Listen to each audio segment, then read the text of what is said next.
হৃদয়কে শীতল করতে পারে সাধুরূপ চন্দন।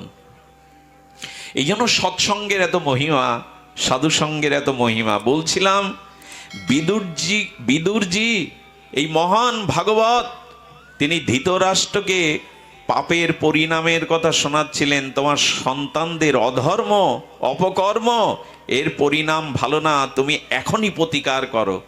পেছন থেকে দুর্যোধন এই কথা শুনে বসেছিলেন, আর দুর্যোধন তখন নিন্দা করেছিলেন। পাণ্ডবদের প্রশংসা করছেন, আমার খাবেন, হ্যাঁ আমার মন্ত্রিসভায় মন্ত্রিত্ব করবেন, আমার খাবেন, আর পাণ্ডবদের প্রশংসা করবেন, বেরিয়ে যান। অপমান করেছিলেন। ক্রোধে অগ্নিমুক্তি হয়ে দুর্যোধন বিদুরকে রাজসভা থেকে পরিত্যাগ করেছিলেন। আর আপনার মুখ যেন আমি না দেখি, তিরস্কার অপমান লাঞ্ছনা করে বিদুরকে সেদিন বের করে দিয়েছিলেন। বিদুর একটা কুঁড়ে ঘর তৈরি করে আর জঙ্গলের মধ্যে বিদুরানী এবং বিদুর ভগবানের ধ্যান ধারণা করতেন। আপনারা জানেন কুরুক্ষেত্রের যুদ্ধে এই বিদুর তীর্থ পরিক্রমায় বেরিয়েছিলেন, তিনি ছিলেন না। যখনই আপনার ভিতরে অধর্ম আসবে তখন কয়েকটি জিনিস আপনার মধ্যে চলে আসবে, সেটা হলো অভিমান, অহংকার। আর এই অভিমান অহংকার আসার সাথে সাথে শ্রেষ্ঠকে যখন অমর্যাদা করবেন তখন আপনার জীবনে আয়ু, শ্রী, যশ, সমস্ত মঙ্গল বিনষ্ট হবে। এই দেখুন তার প্রমাণ। বিদুরের মতো মহাত্মাকে যেদিন অভিমানে দুর্যোধন তিরস্কার করেছিলেন, অপমান করেছিলেন, সেই দিনই কৌরবদের পতন নিশ্চিত হয়ে যায়। সেই দিনই কৌরবদের পতন লিখিত হয়ে যায় যে মহৎকে অবজ্ঞা করো না, শ্রেষ্ঠকে অবজ্ঞা করো না। ভগবত চরণে কোটিবার অপরাধ করলেও ক্ষমা হয়, কিন্তু শ্রেষ্ঠ কোনো মহতের চরণে অবজ্ঞা করলে, অপরাধ করলে সে ভগবান তাকে ক্ষমা করেন না। দ্রৌপদীর দয়ার কথা বলছিলাম। এই সময় যখন ভগবানের আজ্ঞায় আর মস্তক ছেদন করবেন, পিঠ মোড়া দিয়ে রথের চাকাতে টানতে টানতে বীর অর্জুন নিয়ে এসেছিলেন অশ্বত্থামাকে। অশ্বত্থামাকে দাঁড় করিয়ে বাধা অবস্থায় দেখে চোখের জল মুছে পাঞ্চালী বললেন, এ কি করেছেন আপনি? উনি গুরু দ্রোণাচার্যের পুত্র, ব্রাহ্মণ পুত্র। ব্রাহ্মণকে কখনো উনি বলছেন গায়ে হাত তুলতে নেই।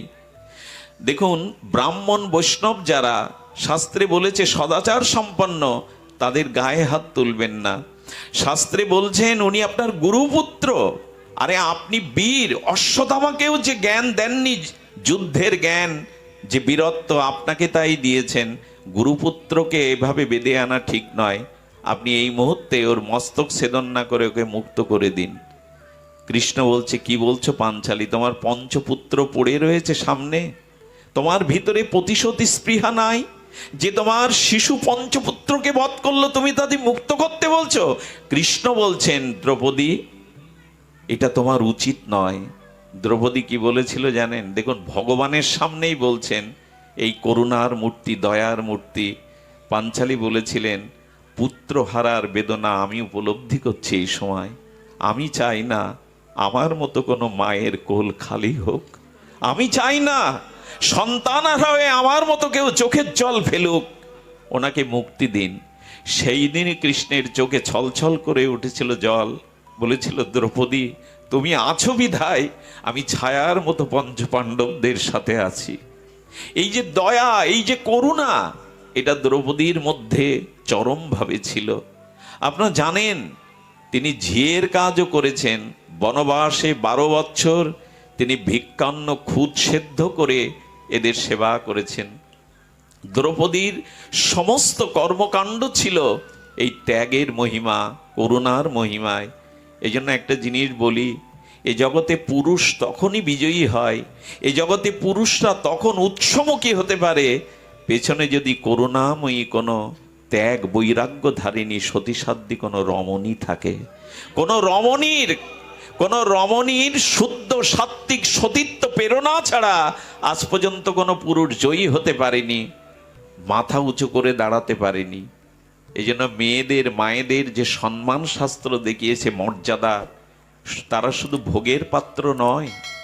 যে গৃহে নারীরা অত্যাচারিত হয়, যে গৃহে দরজা দিয়ে নারীরা ব্যথার অশ্রু ফেলতে থাকে, ওখানে দেবতাদের অভিশাপ ভর করে। যে সমাজে, যে জাতির মধ্যে নারীর যত মর্যাদা, নারীকে যত সম্মান করা হয়, ইতিহাস বলে সেখানে অবতার মহাপুরুষরা বেশি বেশি জন্মায়। যেখানে নারীর মর্যাদা নেই, যে সমাজে নারীকে শ্রেষ্ঠত্বের আসন দেয়া হয়নি, মর্যাদার আসন দেয়া হয়নি, সেখানে কোনো মহাপুরুষ সিদ্ধ পুরুষের জন্ম হয় না। এই জন্য যে ঘরে নারীরা গোপনে ব্যথার অশ্রু, অত্যাচারের অশ্রু পতিত করে, ওখানে দেবতাদের অভিশাপে জ্বলে পুড়ে শেষ হয়ে যায়। দ্রৌপদীর কারণেই পাণ্ডবদের এই বিজয়। কারণ বল আছে, ধর্ম আছে, বুদ্ধি আছে, বিদ্যা আছে, কিন্তু সাথে করুণা থাকতে হবে, দয়া থাকতে হবে, তবেই ধর্ম প্রতিষ্ঠাতা পাবে। এই জন্য আসুন, এই অহংকার, অভিমান, আভিজাত্য, গর্ব, এগুলি কৌরবদের কাজ, পাণ্ডবদের কাজ নয়। এই দুটো পক্ষকে সামনে এনে ব্যাসদেব দেখিয়েছেন যে দেখো, ধর্মকে আঁকড়ে ধরো। শাস্ত্র এও বলেছেন, তুল্লা ইন্দুস্তুতি মৌনী সন্তুষ্ট যেন কেনচিৎ। দ্রৌপদীর মধ্যে এটা ছিল, কে প্রশংসা করলো, কে নিন্দা করলো, এতে সমভাবী থাকতো। এই জন্য আমরা সামনে আনলাম স্বল্পমস্য ধর্মস্য ত্রয়াতে মহাত ভয়াত। যদি সামান্য ধর্মকে, আদর্শকে আঁকড়ে ধরতে পারেন, আপনি মহাভয় হতে ত্রাণ পেয়ে যাবেন। এটাই ছিল বলবার উদ্দেশ্য, যে আমরা ধর্মবুদ্ধি যদি থাকে তাহলেই আমরা রক্ষা পাব। আর এই ধর্ম তখনই জাগে যখন জীবনে ভগবানকে সেবা ধর্মরূপ আমরা গ্রহণ করতে পারি। ছোট একটু দৃষ্টান্ত আপনাদের বলি। আপনারা লক্ষ্য করেছেন, ভগবান কৃষ্ণ দাদা বলদেবকে দিয়ে, দাদা বলাইকে নিয়ে, সখাদের নিয়ে তিনি কংসের ধনুর্যজ্ঞে মথুরায় এসেছিলেন। মথুরার রাসপুরীতে সেই আকাশচুম্বী অট্টালিকা, চারিদিকের সেই মানুষজন, হই হুল্লোড়, এ করতে করতে শ্রীদাম সুদাম সখাগণ বলছেন, ভাই কানাই, আমাদের মধুময় আনন্দময় বৃন্দাবন বড় মধুময়, এখানে আকাশচুম্বী অট্টালিকা, এখানে সব নগর, এই নগরের নাগরিক যন্ত্রণা আমাদের ভালো লাগে না।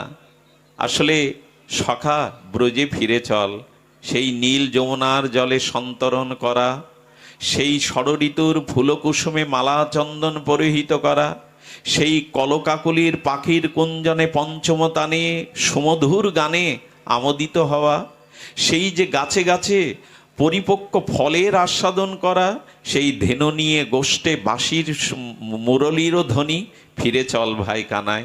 একটা কথা বলি, যারা বৃন্দাবনকে ভালোবেসেছেন এদের কাছে বৈকুণ্ঠও ভালো লাগবে না।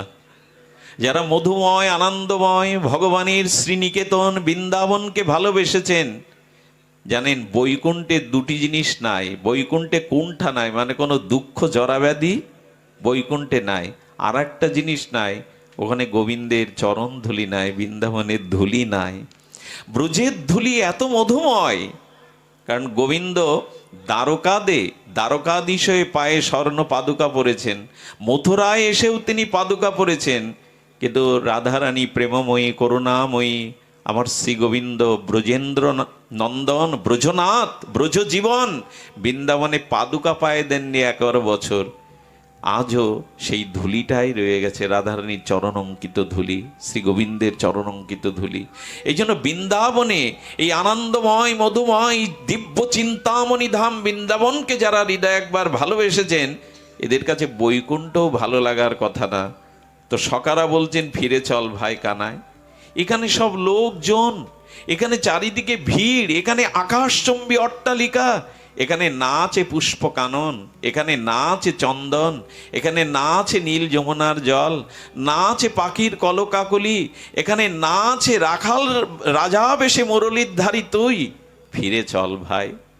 গোবিন্দ ব্যথা পেলেন, সখারা কষ্ট পাচ্ছে। হঠাৎ করে উনি দেখলেন এক রমণী, তিনি ভোজরাজ কংসের সবার মধ্যে প্রবেশ করতে যাচ্ছেন। হাতে কিছু ফুল মালা এবং সোনার কৌটাতে উনি চন্দন নিয়ে যাচ্ছেন। এনার পরিচয় আপনি জানেন, ইনি কুবজা, ইনি অসুন্দরী কুবজা। কুজো চারিদিকে তার সেই কুৎসিততা, কেউ তার দিকে ভিড়ে তাকায় না। কিন্তু কুবজার নিত্যদিনের একটা কাজ ছিল, ভোজরাজ কংসকে তিনি ফুলমালা চন্দন দিয়ে আসতেন। কৃষ্ণ পেছন থেকে দেখলো সখারা কষ্ট পাচ্ছে, একটু ফুল হলে, একটু চন্দন হলে ওদের হৃদয়ে আনন্দ পেত। পেছন থেকে তিনি ডাকছেন কুবজাকে, সুন্দরী। মধুর কণ্ঠের এই সুন্দরী সম্ভাষণ পেয়ে কুবজা পেছনে তাকিয়ে, উনি তো কুজো, উঁচু হয়ে গোবিন্দের শ্রীবদন কমল বদন দেখতে পাচ্ছেন না, কিন্তু গোবিন্দের কমল চরণ পাদ পদ্মে যেই দৃষ্টি পড়েছে, এমন দিব্য চিন্ময় অপূর্ব দুটি কমল চরণ দেখে বলছেন, যার কণ্ঠ এত সুন্দর, যার চরণ এত সুন্দর, সে আমাকে সুন্দরী বলে ডাকলো। আজ পর্যন্ত কেউ সুন্দরী আমাকে বলেনি। সুন্দরী, আমি তোমায় ডেকেছি, আমার সখাদের, আমাদের একটু ফুলমালা চন্দন দেবে। মধুর কণ্ঠে গোবিন্দের আহ্বানে কুবজা সর্বস্ব ভুলে গেলেন, রাজার কথা, রাজার মালা চন্দনের কথা। দেব বই কি, সবাইকে মালা চন্দন দিয়ে দিলেন। এই চন্দন এবং মালা এগুলি পেয়ে সখারা কিছুটা তাদের চিত্তে প্রসন্ন হলেন, তারা আনন্দিত হলেন। দাদা বলরাম দেখছেন সবাইকে মালা পরিয়েছেন, সবাইকে চন্দন চর্চিত করেছেন। তখন কৃষ্ণকে বলছেন দাদা বলাই, কানাই ওকে কিছু দাও। কুবজার দিকে তাকিয়ে বলছে, কি দেব তোমায়? বলেন, তুমি যে সুন্দরী বলেছ, মধুর কণ্ঠে ডেকেছ, তোমাদের ফুলমালা চন্দন দিতে পেরেছি, আর আমার চাওয়ার কিছু নেই। বলে, তা বললে কি হয়? আমার সখাদের, আমাদের প্রিয়দেরকে তুমি আনন্দ দিয়েছ। দাদা বলরাম বলছেন, শোন কানাই, নারীদের যদি কিছু দিতে হয়, সেটা দিতে হয় নারীদের জীবনের সব থেকে বড় শ্রেষ্ঠ ফললাভ হলো তাদের রূপ মাধুর্য। নারীর মধ্যে যদি রূপের মাধুর্য থাকে, মাধুর্য শব্দটা শুধু রূপ না, যদি রূপের মাধুর্য থাকে, এটা নারী জীবনের শ্রেষ্ঠত্ব পাওয়া।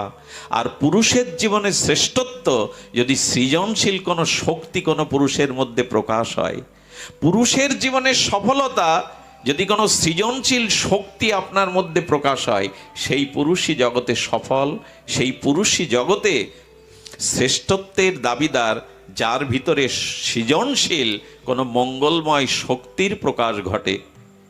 এখন এই জন্য পুরুষ শব্দটা এসেছে পৌরুষত্ব থেকে, তবে অত্যাচারের শক্তি নয়। নিজের মধ্যে যদি সৃজনশীল সমাজ কল্যাণ জগৎ মঙ্গলের কোনো শক্তি আপনার মধ্যে প্রকাশ হয়, তবেই পুরুষের প্রাপ্তি, ফললাভ, শ্রেষ্ঠত্ব, জীবন সফল। একটু বলতে হয়, বিল্বমঙ্গলের জন্য এখানে কেউ আসেননি, আমার এই রক্তমাংসের পিণ্ড দেহটার জন্য এখানে কেউ আসেননি। যদি খুব ভেতর থেকে জিজ্ঞাসাটা আসে, কেন এসেছেন? বিল্বমঙ্গল তোমার জন্য আসেনি, আসলে তোমার মুখ দিয়ে দুটো হরি কথা ভগবান প্রকাশ করছেন, এই জন্য এসেছি। এই জন্য কোনো পুরুষের মধ্যে যদি সৃজনশীল মঙ্গলময় কোনো শক্তির প্রকাশ ঘটে, সেটা তপস্যার দ্বারা, সাধনার দ্বারা, বিদ্যার দ্বারা, তবে সেই পুরুষই শ্রেষ্ঠ। যে পুরুষের মধ্যে কোনো শক্তি নাই, আসলে তিনি মৃত। সৃজনশীল কোনো মঙ্গলময় শক্তি যে পুরুষের মধ্যে নাই, যার শক্তি জগতের কল্যাণে এলো না, পরিবারের কল্যাণে এলো না, সমাজের কল্যাণে এলো না, তিনি মৃত, পুরুষ হওয়ার যোগ্য নয়। আর যে নারীর মধ্যে রূপের মাধুর্য নাই, সে নারীর জীবনও সফল নয়। তবে কি সুন্দরী হতে হবে না, এখানে মাধুর্য শব্দটা বলা হচ্ছে। অন্তরের সৌন্দর্যের সাথে বাইরের সৌন্দর্য যুক্ত হলেই তবে সে মাধুর্য, সৌন্দর্য প্রকাশ হয়। গোবিন্দ দাদা বলরামের কথায় কুবজার নখে নিজের বৃদ্ধাঙ্গুলিটি দিয়ে একটু চাপ দিলেন, আর পিঠে আস্তে করে একটি চড় দিলেন, ওঠো সুন্দরী, ওঠো। যেই বললেন, কুবজার আর সমস্ত অসুন্দরতা কেটে গেল। আর কুবজার যে কুজো ভাব ছিল না, অপূর্ব অনিন্দ, ত্রিলোকের মধ্যে অপরূপ সুন্দরী রূপে প্রকাশিত হলো, যেটা মেনকা উর্বশীর রূপ এমন নয়, তিলক সুন্দরী রূপে কুবজার রূপমাধুর্য গোবিন্দ দান করলেন। আমার কি মনে হয় জানেন, সুন্দরের পাশে গেলে অসুন্দরও সুন্দর হয়ে যায়। সুন্দরকে যদি কিছু দেওয়া যায়, তবে নিজেও সেই সৌন্দর্যটা নিজের কাছে ফিরে আসে। যেমন দেখবেন, খুব সুন্দর করে সেজে গুজে আয়নার সামনে দাঁড়াবেন, দেখবেন আয়না আপনার সৌন্দর্যটা ওর ভেতর থেকে ফিরিয়ে দেবে, হাসিটা ফিরিয়ে দেবে, আনন্দটা ফিরিয়ে দেবে। এই জন্য ভগবানকে কিছু দিন, ভগবানকে আনন্দ দিন। ফুলমালা চন্দন দিল কুবজা, যার দিকে কেউ তাকায় না, অসুন্দরী, কোনো গুণ নাই, গোবিন্দ তাকে আজ স্ত্রীলোক সুন্দরী করে দিলেন। তিলোত্তমা মেনকার থেকে তাকে সুন্দরী করে দিলেন। আর যখনই সুন্দরী করে দিলেন, ভেতরে ভেতরেতে আনন্দ পেয়েছেন কুবজা। আরে, যাকে একটু চন্দন দিলাম তাতে আমাকে এই সুন্দর করে দিল। কিন্তু কুবজার মুখটা বিষণ্ণ হয়ে গেল। খুব ধ্যান দিয়ে শুনুন, অপূর্ব কথা, মার্মিক কথা। কুবজা তখন, কুবজার বিষণ্ণ মুখের দিকে তাকিয়ে গোবিন্দ বলছেন, কি হলো সুন্দরী, তুমি প্রসন্ন হওনি? বললেন, গোবিন্দ, আপনি আমার ক্ষতি করে দিলেন। আরে, আমার দিকে আজ পর্যন্ত কেউ তাকায়নি। আমি এত কুৎসিত, আমি এত সুন্দরী, আমার দিকে এই মহল্লায় কেউ ফিরেও তাকাতো না। আমি একদিক দিয়ে গেলে অন্য মুখে ফিরে থাকতো তারা। কিন্তু যে রূপ তুমি আমায় দিয়েছো, এখন আর এই মহল্লায় আমি টিকতে পারবো না। আমার উপায় কি হবে? গোবিন্দের স্পর্শ পেয়েছে তো, করুণা পেয়েছে তো, বুদ্ধি খুলে গেছে। দদা আমি বুদ্ধি যোগাম। বলেন, এই রূপ নিয়ে তো আমি এখানে টিকতে পারবো না। এই রূপ নিয়ে আমি বেঁচে থাকতেও ছিঁড়ে খাবে আমাকে। কেন তুমি ক্ষতি করে দিলে আমায়? গোবিন্দ একটু মৃদু হাসলেন, সেই বাঁকা ঠোঁটের হাসিতে বললেন, শোনো, আমি যাকে রূপ দেই সেই রূপের মধ্যে আমি আমার স্বরূপও দিয়ে দেই। সেই রূপের দিকে আর কেউ কামনার দৃষ্টিতে তাকাবে না, সেই রূপের দিকে আর কেউ কামনার দৃষ্টিতে তাকাবে না। দেখবেন, যে মায়েরা সতী হয়, এক পতি ছাড়া স্বপ্নেও পরপুরুষের চিন্তা করে না, পতি প্রাণা হয়, যাদের ভিতরে ইষ্টপ্রীতি, ভগবত প্রীতি, আরাধনা আছে, তাদের রূপের মধ্যে এমন একটা তেজ বিকিরণ হয়, সেই তেজের দিকে অসুররাও পর্যন্ত মাথা নত করতে বাধ্য হয়। ভগবান যদি কারো রূপ দিয়ে দেয়, সেই রূপের মাধুর্যে স্বরূপ প্রকাশ হয়ে পড়ে। কারো কারো রূপ দেখে দেখবেন, কোনো কোনো মায়ের দিকে তাকিয়ে দেখবেন মা বলতে ইচ্ছা করবে তাদের। এর কারণ হলো, ভগবত ভজনের দ্বারা, সতীত্বের দ্বারা যাদের হৃদয়ের মাধুর্য প্রকাশ হয়, তাদের রূপের মধ্যে একটা দিব্যতা থাকে। এই দিব্যতাটাই হলো নারীর সম্পদ। এই দিব্যতাটাই হলো নারীর সম্পদ। এই জন্য গোবিন্দ যাকে রূপ দিয়ে দেয়, সেই রূপে স্বরূপটাও মিশিয়ে দেয়। কুবজার দিকে আর কেউ কুদৃষ্টিতে তাকায়নি, তাকাবার কথাও নয়। গোবিন্দ বললেন, আমি স্বরূপ দিয়ে দিলাম তোমায়। সুধীজন, এই স্বরূপ দেওয়ার পরে কুবজাকে সাধারণই রতিতে গোবিন্দ স্ত্রীর মর্যাদাও দিয়েছিলেন। আমার বলবার অভিপ্রায় এইটুকু, সুন্দরকে কিছু দিন। সুন্দরের একটু মালা চন্দন সেবার জন্য আজ কুবজা কি পেয়ে গেল না, কুবজা সুন্দরী রূপ নিল। বৃন্দাবনের আরেকটি লীলা মনে পড়ে। এই গরমে আপনাদের বেশি অত্যাচার করা ঠিক নয়, তারপরেও বলি, আসুন। ধর্ম তাকেই বলে, ধর্ম হলো তাই যার দ্বারা ভগবান আনন্দিত হন। ভগবানকে আনন্দ দেওয়ার নামই হলো, ভগবানকে সেবা করার নামই হলো ধর্ম। ধর্ম অন্য কিছু নয়, ধর্ম হলো ভগবানের সেবা, সুখ, তাৎপর্যময়তা। যে সেবার দ্বারা, যে সুখের দ্বারা ভগবানকে আনন্দ দিতে পারবেন, সুখ দিতে পারবেন, সেটি সেবা মাধুর্যের দ্বারা। এই সেবা এবং ভগবানকে আনন্দ দেওয়ার নামই ভজন। এটা যদি করতে পারেন, তাহলে কুবজার মতো আর অসুন্দরতা থাকবে না, এ জীবন ধন্য হবে।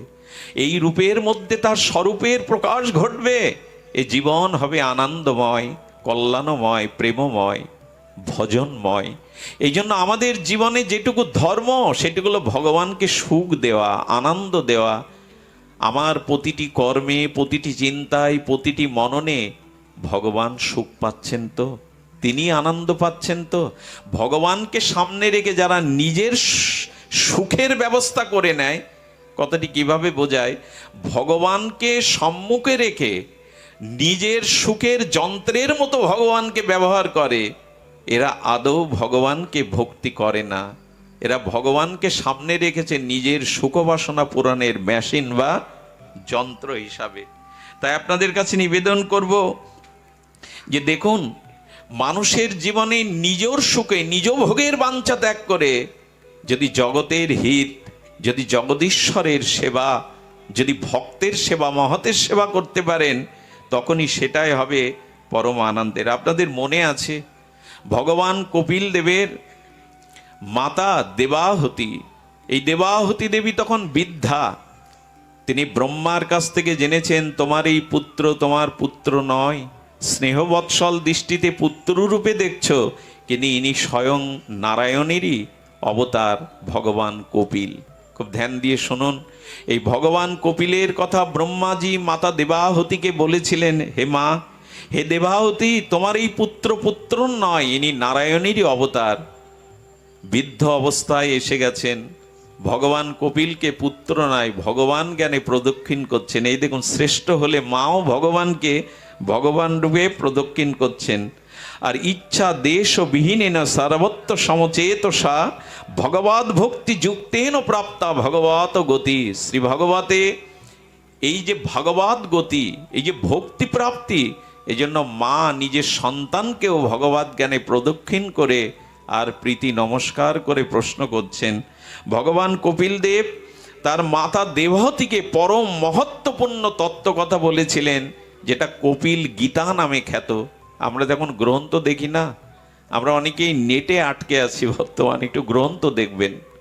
এই গ্রন্থ না দেখলে আমাদের গ্রন্থি খুলবে না, আমাদের বাঁধন খুলবে না। স্বাধ্যায় বলে পঞ্চঋণের হিন্দুদের একটা ঋণ আছে, প্রতিদিন অন্তত একটি শ্লোক হলেও গীতা ভাগবত পুরাণ উপনিষদের একটি শ্লোক পড়তে হবে আপনাকে। যিনি পড়তে পারেন না তিনি যেন একটু শ্রবণ করেন। 5টা ঋণ তো আমাদের, কি ঋণ? 5টা ঋণ, ঋষি ঋণ, দেব ঋণ, ভূত ঋণ, নিরি ঋণ। হ্যাঁ, এমনি করে আমাদের যে 5টি ঋণ আছে, সেই ঋণের মধ্যেই ঋষিরা আমাদের জন্য যে গ্রন্থাবলী রেখে গেছেন, তাদের ভজন কণিকা দিয়ে, অনুভূতি দিয়ে এই গ্রন্থ প্রতিদিন পাঠ করা। আমার মনে হয় বই পড়া, গ্রন্থ পড়া আমরা ছেড়েই দিয়েছি। এই নেট নামক জিনিসটাতে আটকে গিয়ে আমরা মানসিক অনেকটা বিকারগ্রস্ত হয়ে যাচ্ছি। নেট দেখুন, এটা দরকার, এটা সময় উপযোগী প্রযুক্তি বা বিজ্ঞানের উৎকর্ষতা, এছাড়া আপনি চলতে পারবেন না। নেট আপনার কাছে থাকুক, কিন্তু নেটে আটকে না গিয়ে মাঝে মাঝে গ্রন্থতে চোখ দিন। একটি শ্লোক, একটি উপদেশ, ঋষি অনুশাসিত ভজন উপলব্ধির গীতা ভাগবতের একটা শ্লোক আপনার জীবন বদলে দিতে পারে। আমার মনে পড়ে, দিল্লিতে এক ভদ্রলোকের স্ত্রী মারা গেল। অল্প বয়সে সুন্দরী স্ত্রীকে হারিয়ে স্ত্রীর প্রতি তার মোহ ছিল, আসক্তি ছিল, আর সে আত্মহত্যা করেই মারা যায়। আত্মার সদ্গতি হয়নি, তাই ছায়ারূপে তার স্বামীর ঘরে প্রতিদিন আসতো। ধীরে ধীরে শুকিয়ে যেতে লাগলো, রক্তশূন্য হয়ে যেতে লাগলো। দিল্লিতে বোর্ড বসানো হলো মেডিকেলের, বলল আপনার কোনো উপায় খুঁজে পাচ্ছি না, আপনার শরীরের কোনো রোগ নাই, কিন্তু আপনি বাঁচবেন না। এই প্রতিদিন সেই ছায়ারূপ পিশাচির যন্ত্রণা সহ্য না করতে পেরে বিষের বড়ি কিনে আনলেন, আজকে খেয়ে আত্মহত্যা করবেন। মানসিক বিকারগ্রস্ত হয়ে গেছেন, আর জীবনের প্রতি তার দায়বদ্ধতা নেই। মরার সংকল্প, আত্মহত্যার সম্পর্ক তিনি সংকল্প নিলেন। যখনই রাত্রে খাওয়ার পরে পকেটে হাত দিতে যাবেন, ওই পিশাচি দরজার কাছে ছায়ামূর্তি নিয়ে এসে বলছেন, তোমার পকেটে যেটা আছে ফেলে দাও। ও তখন মনে মনে ভাবছে, আমাকে মরতে দেবে না, ধীরে ধীরে এভাবেই যন্ত্রণাতেই মারবে। তবে ও যখন বুঝতে পেরেছে আমি মরবো, আমি ওটা বের করব না। চিৎকার চেঁচামেচি করে বহুক্ষণ চেষ্টা করলো, ভয় ভীতি চিৎকার দিয়ে ওর পকেট থেকে ওটা ফেলে দেওয়ার। উনি ফেলেননি, এবং অবাক কাণ্ড কি জানেন, উনি মরেনওনি, সুস্থ হয়ে গেছিলেন।